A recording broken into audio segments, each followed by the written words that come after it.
नमस्कार, एक बार फिर से आप सभी का स्वागत है DS4 न्यूज में। दोस्तों, अभी की सबसे बड़ी खबर आ रही है। हम आपको बता दें कि दिल्ली के सीएम अरविंद केजरीवाल गिरफ्तार हो गए हैं। ईडी ने 2 घंटे की पूछताछ के बाद ये कार्रवाई की है। बताया ये भी जा रहा था कि हाई कोर्ट से उन्हें राहत नहीं मिली थी। दिल्ली शराब नीति केस में दिल्ली के मुख्यमंत्री अरविंद केजरीवाल को गिरफ्तार कर लिया गया है। करीब 7 बजे अरविंद केजरीवाल के घर पे 10वां समन और सर्च वारंट लेकर के जो है ईडी पहुंची थी और ईडी ने करीब 2 घंटे की पूछताछ के बाद रात 9 बजे यह कार्रवाई की है।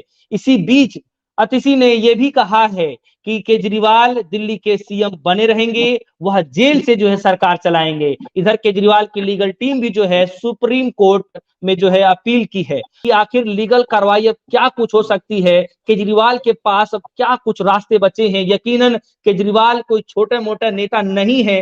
विपक्षी नेताओं में से बड़े नेता के तौर पर अरविंद केजरीवाल जी भी जाने जाते हैं और जिस तरीके से आज गिरफ्तारी होती है चुनाव से पहले, क्या ये एक सोची समझी साजिश है या फिर इसके पीछे की क्या वजह हो सकती है। और देखिए, आचार संहिता लगा हुआ है तो कितना जो है कानूनी हक ये होता है कि अरविंद केजरीवाल की जो है गिरफ्तारी हो सकती है। बहुत सारी चीजें उससे बातचीत करेंगे, जल्दी से राय ले लेते हैं। हमारे साथ माने जाने अधिवक्ता सुप्रीम कोर्ट के नरेंद्र मिश्रा जी मौजूद हैं, जुड़ चुके हैं। उनसे बातचीत करेंगे कि अब क्या कुछ रास्ते बचे हैं अरविंद केजरीवाल जी के पास। सवाल सर सबसे पहला मेरा यही कि अब क्या कुछ हो सकता है। सर, केजरीवाल जी तो गिरफ्तार हो गए, क्या अब हो सकता है?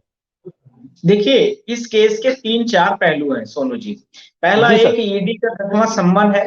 इस 10वें जी सम्मन को इनको लेके जाना चाहिए सुप्रीम कोर्ट में।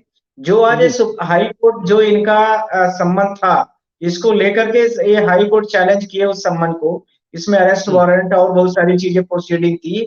उसको लेकर के इन्होंने गए और हाई कोर्ट ने इनको कोई रिलीफ नहीं दिया है। जब नहीं जी दिया तो सुप्रीम कोर्ट पर गए, पर ये मैं नहीं समझ पाया कि ये एप्लीकेशन किसने फाइल किया। कल से कोर्ट का ध्यान रखने की जरूरत है सोनू जी, बड़ी इंपॉर्टेंट मैटर है ये। कल से जी सुप्रीम कोर्ट की छुट्टियां लग रही हैं और ये 1 तारीख तक की लग रही है। ईडी ने भी बड़ा मतलब फैक्चुअल तरीके से काम को किया है। Point number 1। पॉइंट नंबर 2, जी अभी इमीडिएट इनका जो भी लीगल है उसको बड़ी एक्शंस लेना चाहिए। और बहुत सारी चीजें हो सकती हैं, पर मैं अभी उनको वैसे राय नहीं देना चाहता हूं कि सुप्रीम कोर्ट के लिए भी उनके रास्ते खुले हुए हैं। पॉइंट नंबर 2, आर्टिकल 164 से लेकर के 167 तक में स्पेशली सीएम की ओथ के बारे में गवर्नर जो होता है वो गवर्नर ओथ दिलाता है। अब प्रश्न उठता है कि यदि सीएम कस्टडी में चला गया, जैसा कि आज अरविंद केजरीवाल के साथ हुआ है, आपने देखा होगा झारखंड के सीएम हेमंत सोरेन के साथ हुआ, तो उन्होंने किसी अपने रिप्रेजेंटेटिव्स को बना दिया। ऐसे ही दिल्ली में भी होगा। यदि इनको बेल नहीं मिलती है तो 10वां सम्मान यदि इनका कैंसिल नहीं होता है, तो यदि इसके साथ में इसी के साथ में यदि ये दोनों ऑप्शन इनके बंद हो जाते हैं, तो ये किसी न किसी अपने रिप्रेजेंटेटिव को या किसी अपने घर के सदस्य को, किसी न किसी को ये सीएम का अपना वो बनाएंगे, रिप्रेजेंटेटिव बनाएंगे। इसी के साथ में ध्यान रखना कि एक तीसरा भी विकल्प खुल जाएगा यार, गवर्नर रूल्स का। ये बहुत इंपॉर्टेंट मैटर होगा। आर्टिकल 356 यहां पर खुलेगा। क्यों? क्योंकि यहां पर this entire things has been operated by central government. 3 चीजें दिल्ली की जो सेंट्रल गवर्नमेंट से रेगुलेट होती हैं। दिल्ली पुलिस, दिल्ली के लैंड की जितनी प्रॉपर्टी जो डीडीएस वगैरह देखती है, और एक और चीजें। ये तीनों चीजें जो है सेंट्रल गवर्नमेंट के अंडर ओवर है। तो सेंट्रल गवर्नमेंट कहेगी कि अब तो सीएम यहाँ का चला गया, तो उन 3 चीजों को लेकर के सीधा का सीधा गवर्नर रूल्स को फॉलो कराने के लिए एक्साइड कर देंगे। ये पॉइंट नंबर 4 है इसी केस का। पॉइंट नंबर 5, करंट में अभी आचार संहिता लग गई है, आप लोगों को सबको पता है। 4 दिन हो गए आचार संहिता को लगे हुए, जुम्मे 4-5 दिन हो गया। इस समय पर कोई भी पार्टी, चाहे बीजेपी हो, चाहे कांग्रेस हो, चाहे कोई भी पार्टी हो, इलेक्शन कमीशन ऑफ इंडिया के अंडर में ऑपरेटिव हो रही है। इलेक्शन कमीशन ऑफ इंडिया उसको ऑपरेट कर रही है। पर इस समय पर ये जो ईडी और सीबीआई और इनकम टैक्स है, वो सिर्फ और सिर्फ किसी रूलिंग पार्टी के लिए काम कर रहा है। जो कि आप लोगों ने देखा इलेक्ट्रोल्स बॉन्ड में लगभग 5,000 करोड़ उन लोगों के माध्यम से पैसे बीजेपी पार्टी को मिले हैं जिन लोगों ने इनकम टैक्स, ईडी, सीबीआई की कहीं ना कहीं या तो नोटिस मिली, या उनका नाम उन केसेस में मिला, या किसी और नाम किसी केसेस में उनके नाम को जिक्र कर दिया गया। इन 3-4 माध्यमों से उनसे लिया गया। इस समय पर ईडी और सीबीआई यह साबित होता है, इनकम टैक्स का साबित होता है कि ये सिर्फ और सिर्फ भाजपा के इलेक्टोरल बॉन्ड जैसे काम किए, यहां पर भी उनको फायदा पहुंचाने के लिए पूरे काम को कर रहे हैं।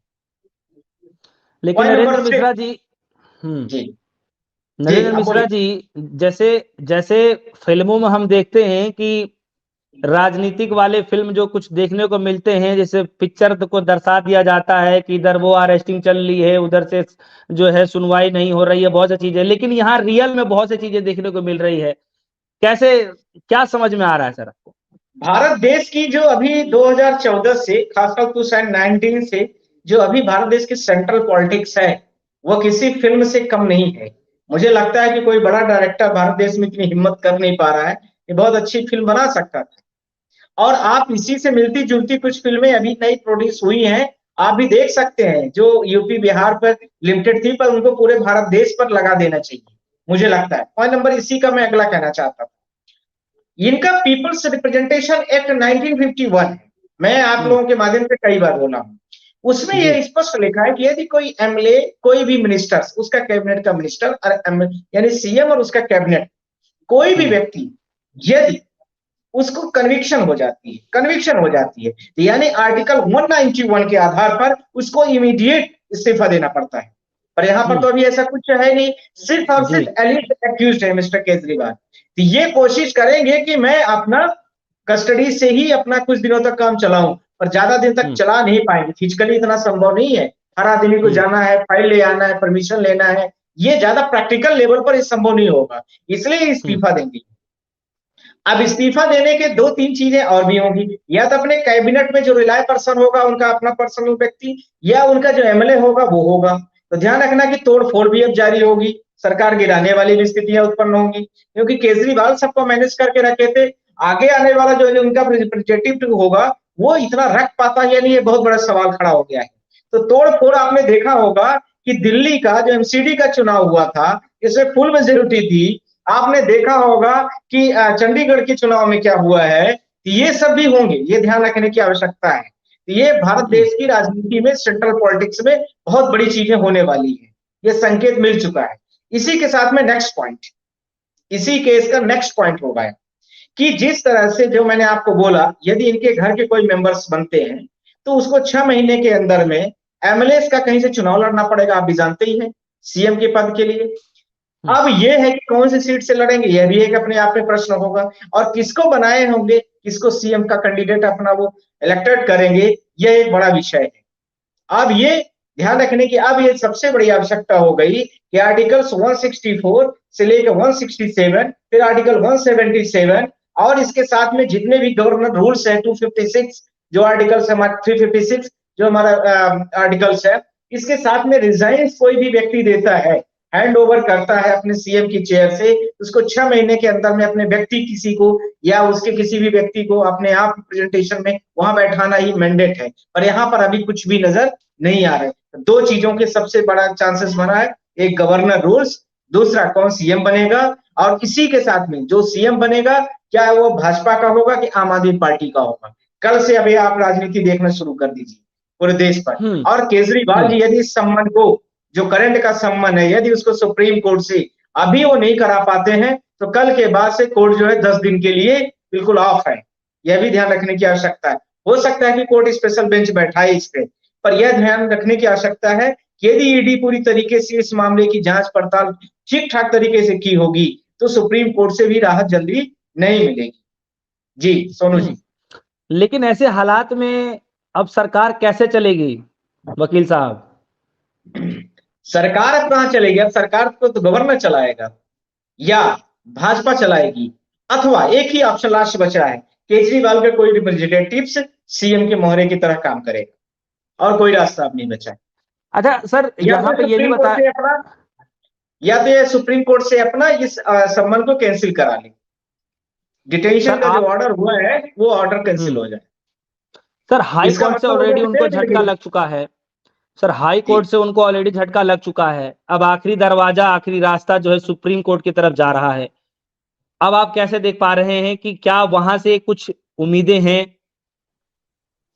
आपको एक बात सोनू जी, एक बात मैं और भी बोलना चाहता हूँ। यह मैटर कुल मिला के जाने वाला है सेकंड जो हमारी कोर्ट है, ऑनरेबल जस्टिस खन्ना के पास। ईडी, सीबीआई, इनकम टैक्स के सारे केसेस उन्हीं के पास जा रहे हैं, और आज का भी मैटर उन्हीं के पास लगा था, जो संजय सिंह का भी केस लगा था। यह ध्यान रखने की आवश्यकता है कि कितना रिलायबल चीजें आएंगी, कितना नहीं आएंगी। मोटी मोटी हम लोगों को, सारे वकीलों को लगभग पता हो चुका है कि क्या क्या मतलब जजमेंट्स में चीजें कितना फ्लैक्चुएट, कितने डेप्थ तक वो पॉइंट पूछते हैं। क्या ईडी अच्छा। उतनी मेंटली प्रिपेयर्ड है या नहीं, ये नहीं पता है जी। अच्छा नरेंद्र मिश्रा जी, कुछ लोग ये भी कह रहे हैं, मैं अभी सुन रहा था, मीडिया में चर्चा चल रही थी, कुछ लोग इस बात का विरोध भी कर रहे हैं, कह रहे हैं कि जो है आचार संहिता लगा हुआ है, क्या इस दौरान किसी नेता की गिरफ्तारी हो सकती है? क्या क्या कानून कहता है इस पे सर? देखिए, कानून के हिसाब से तो इस समय पर ईडी, सीबीआई, इनकम टैक्स और पुलिस डिपार्टमेंट सब फ्री हैंड ओवर हो जाते हैं, फ्री हो जाते हैं। किसी भी रूलिंग पार्टीज के अंदर पर वो नहीं रहते। खासकर जी। दिल्ली के जो सीएम है, दिल्ली में तो आचार संहिता नहीं लगी है, का मतलब हम्म। स्टेट लेवल वाली मैं बात कर रहा हूँ, लोकसभा की तो पूरे इंडिया में लगी है। हम्म। स्टेट में जो दिल्ली पुलिस है वो इनके कंट्रोल में आती भी नहीं है, वो सेंट्रल के कंट्रोल में आती है। तो सेंट्रल ने तो इनडायरेक्टली इनको मतलब ले ही लिया है। दूसरा एक सबसे बड़ी बात है कि जो कुछ भी भंडाफोड़ होगा, ये कहा जाएगा कि इलेक्शन कमीशन ऑफ इंडिया ने इसको डिटेक्ट कराया, इसमें पर आचार संहिता लगी है, हमारा इसमें कोई रोल नहीं है। तो बीजेपी अपने आप को बचने की भी कोशिश करेगी, ये एक ग्राउंड ले सकती है पॉलिटिक्स के लिए। लेकिन सर, ईडी सीबीआई के पास आखिर क्या पावर है? ईडी, सीबीआई और इनकम टैक्स के लिए एक पीएमएलए एक्ट बना है। पीएमएलए एक्ट के आधार पर यह स्पष्ट है कि कोई भी व्यक्ति यदि एलिज्ड है और उसके हम्म। साथ में ईडी को लगता है या सीबीआई को लगता है, पूछताछ हम्म। करने के बाद सफिशिएंट ग्राउंड उसको समझ में आते हैं, खासकर हम्म। पब्लिक फिगर्स की। और जो जी। डेटा दिया जा रहा है और जो डेटा अलग अलग कॉन्फ्रेंसेस की जा रही है, उनको हम लोग हम्म। कॉन्फ़िगरेशंस कहते हैं, वो सारी हम्म। मिसमैच हो रही हैं। तो वो कस्टडी इसमें ले सकते हैं, कस्टडी में उनके लिए पावर है। और यह ध्यान रखना है कि ये ईडी और सीबीआई का पहले, 2014 के पहले इसमें बहुत सारी चीजें नहीं थी। और जब चिदम्बरम जी भारत देश के मिनिस्टर थे, आप लोगों को पता है यूपीए के, तो उन्होंने बहुत सारी चीजों को नया नया ले लिया कि अब ईडी और सीबीआई को डायरेक्ट पावर दे दिया उन्होंने। किसी भी व्यक्ति को डिटेन कर सकते हैं, किसी भी व्यक्ति से पूछताछ वो डायरेक्ट कर सकते हैं, पहले उनको परमिशन लेनी पड़ती थी। अब जब से खुला हैंड ओवर हो गया, तो उसका सबसे पहला एक्सपेरिमेंट, सोनू जी आप विश्वास नहीं करेंगे, सबसे पहला एक्सपेरिमेंट पी चिदम्बरम पर ही हुआ था ये। हम्म। आप लोगों ने देखा भी होगा ईडी का, जो उनके ऊपर बहुत सारे लिस्ट थे, चीजें आई थी। तो ये ध्यान रखने की, पहले इनके ऊपर कंट्रोलिंग होती थी, अब कंट्रोलिंग नहीं है। ये कैसे क्या करना है, इस समय पर भाजपा सरकार पूरी तरीके से कैसे इनको रेगुलराइज करेगी, कैसे इनको चलाएगी, ये सारी करती हुई दिख रही है। और वो अपने, वो जो आपने वो फिल्मी एक डायलॉग बोला है, वो फिल्मी डायलॉग आज मैंने कई मीडिया के माध्यम से भी सुना है। आप जैसे बड़े पत्रकारों ने ही किसी ने बोला है बड़े अच्छे तरीके से, कि दो लोग जाते हैं, दो लोग, वही होता है कि आप इतना पैसा दे देना, नहीं तो कल तक में आपको हमारे लोग आएंगे, परेशान करेंगे। वही कुछ उसका जीता जागता उदाहरण दिख रहा है पूरे भारत देश में। और इस समय पर सिर्फ और सिर्फ चुनाव की राजनीति, 400 पार ले जाने के लिए राजनीति नहीं, एक घिनौनापन भारत देश में किया जा रहा है। जो ईडी, सीबीआई, इनकम टैक्स का प्रेजेंटेशन आप कांग्रेस पार्टी के ऑफिस में देख सकते हैं, जिसमें आप लोगों को सबको पता है कि 14 लाख रुपए को लेकर के देखिए कितने 200 करोड़ का जुर्माना लगाया गया है। ये कितने मतलब चीजें, बहुत सारी चीजें। दूसरा अच्छा आप लोग देख वकील। रहे हैं कि पूरा भारत देश का अपोजिशन जितना है, आपने देखा होगा हेमंत सोरेन का केस देखिए, इधर देखिए, साउथ इंडिया में देखिए, हर जगह ये सारी चीजें एनफोर्स करके लोगों को अपने अंडर में ला रहे हैं, और चुनाव को कमजोर कर रहे हैं, लोकतंत्र को कमजोर कर रहे हैं।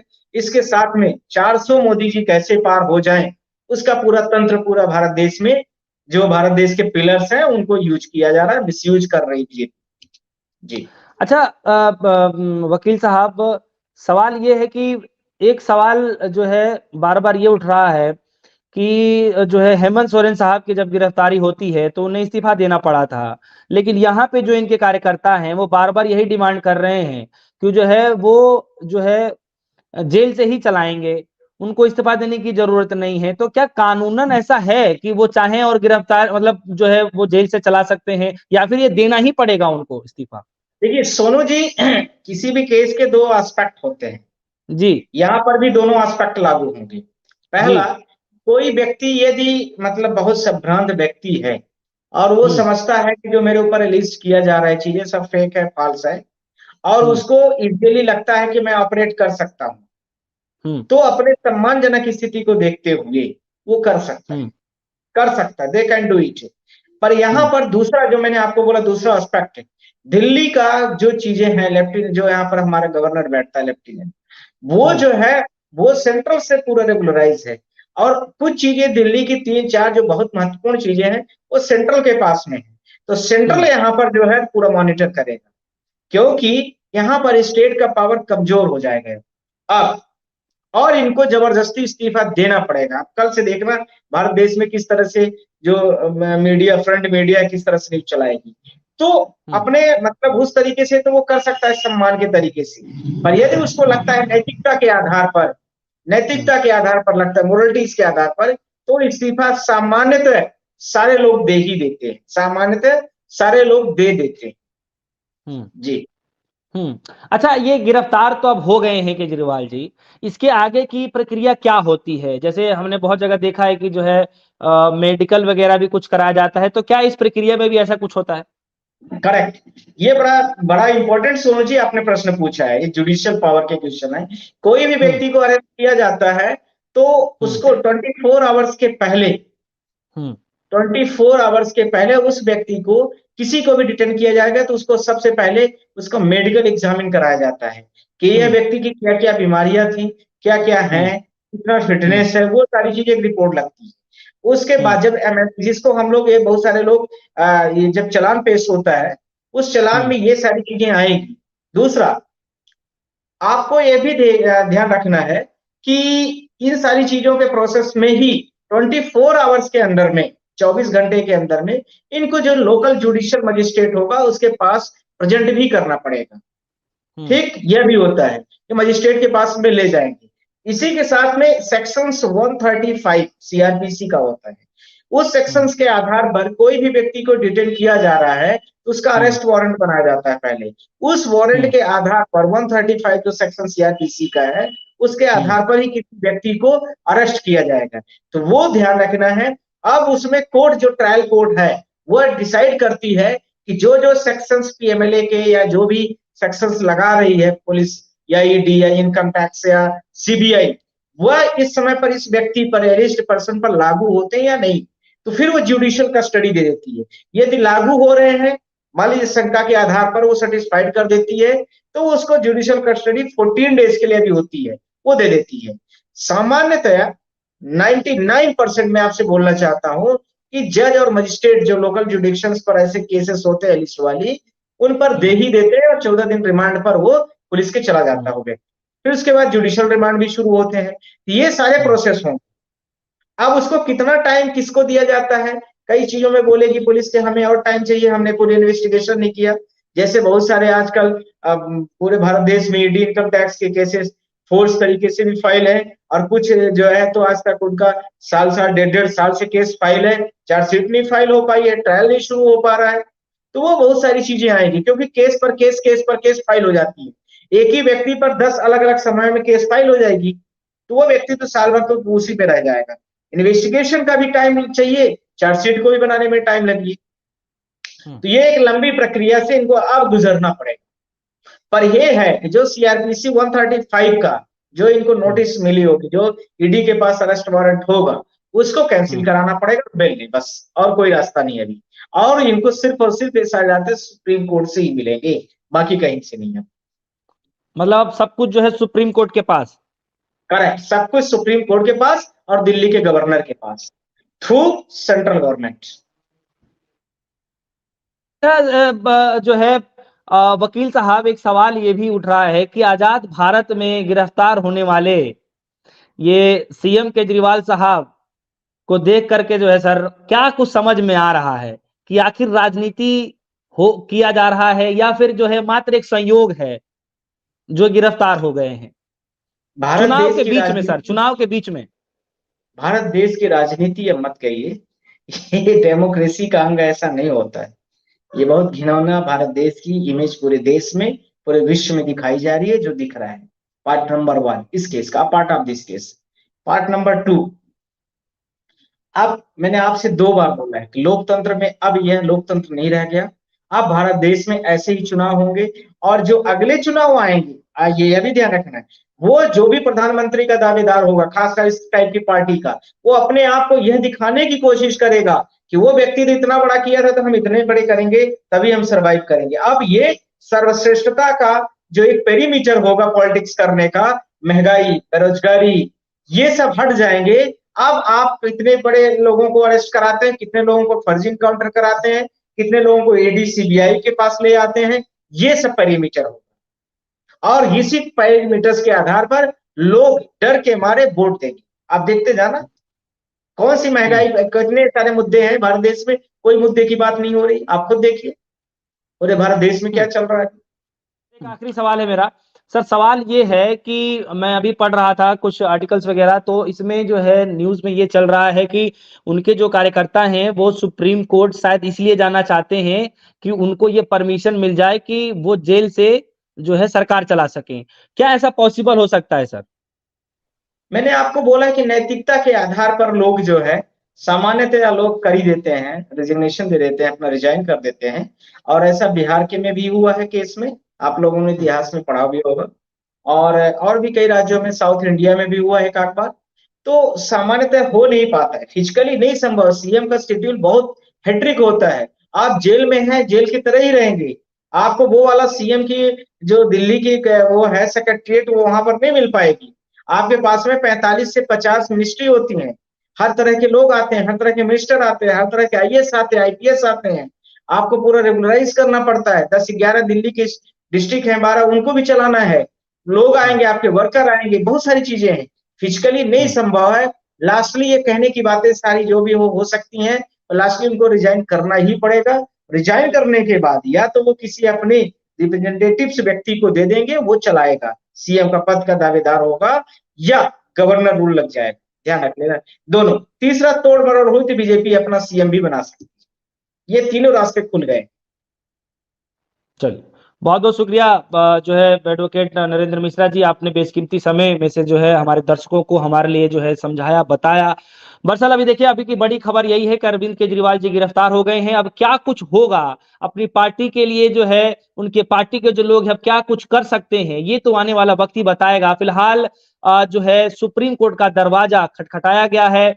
अब आने वाले वक्त पे जो है देखना काफी दिलचस्प होने वाला है कि आम आदमी पार्टी का अब क्या होगा। चुनाव के बीच मझधार में अरविंद केजरीवाल गिरफ्तार हो गए हैं। फिलहाल के लिए दीजिए इजाजत, देखते रहिए डिस्को न्यूज़। धन्यवाद।